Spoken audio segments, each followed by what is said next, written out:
قرآن مجید فرقان حمید کی آیت مبارکہ ہے اور اس کے اندر اللہ فرماتا ہے فیہا یفرق کل امر حکیم، کہ اس میں حکمت والے ہر کام کو تقسیم کر دیا جاتا ہے۔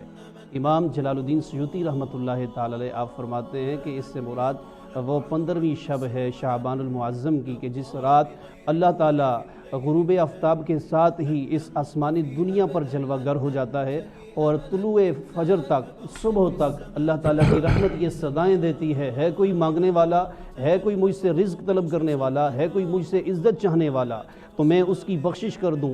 مفسرین کرام نے اس رات کے کافی سارے نام رکھے ہیں۔ ایک ہے لیلہ مبارکہ، برکت والی رات، کہ اس میں اللہ کی برکتیں اور برکتیں لوٹی جاتی ہیں اور اللہ کی رحمتیں برستی ہیں۔ دوسرا اس کا نام ہے لیلۃ السک، دستاویز والی رات۔ اس رات میں سارے امور، جس نے پورے سال میں جس کی پیدائش ہونی ہے، جس نے دنیا سے جانا ہے، وہ پورے اس کو بجٹ کی رات بھی کہہ سکتے ہیں، بجٹ کی رات بھی کہا گیا۔ اس کے اندر وہ ساری چیزیں لکھی جاتی ہیں۔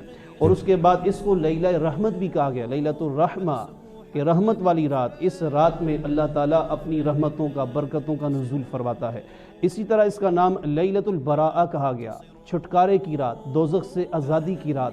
اس رات میں اللہ تعالیٰ بے حساب لوگوں کی بخشش و مغفرت فرما دیتا ہے، اور یہاں تک کہ نبی علیہ السلام نے ارشاد فرمایا کہ اللہ تعالیٰ قبیلہ بنی کلب کی بکریوں کے بالوں کی تعداد کے برابر لوگوں کی مغفرت فرما دیتا ہے۔ یہ عرب کے اندر ایک قبیلہ تھا جس کے بہت زیادہ بکریاں پالتا تھا، بڑے بڑے ان کے پاس بکریاں تھیں، تو ان کے اوپر بال بہت زیادہ تھے، تو فرمایا قبیلہ بنی کلب کی بکریوں کی تعداد کے برابر بھی اللہ تعالیٰ اس سوائے مشرک اور بغض رکھنے والے کی۔ جی ہاں، اس کے اندر کئی ایسے بدبخت ہیں جن کی بخشش اس رات بھی نہیں ہوتی۔ سب سے پہلا مشرک، اور اس کے بعد دوسرا جو ہے وہ شراب کا عادی، تیسرا ماں باپ کا نافرمان، چوتھا چغل خور، اور اسی طرح وہ پانچواں بدکاری کرنے والا جو عادی مجرم ہے وہ۔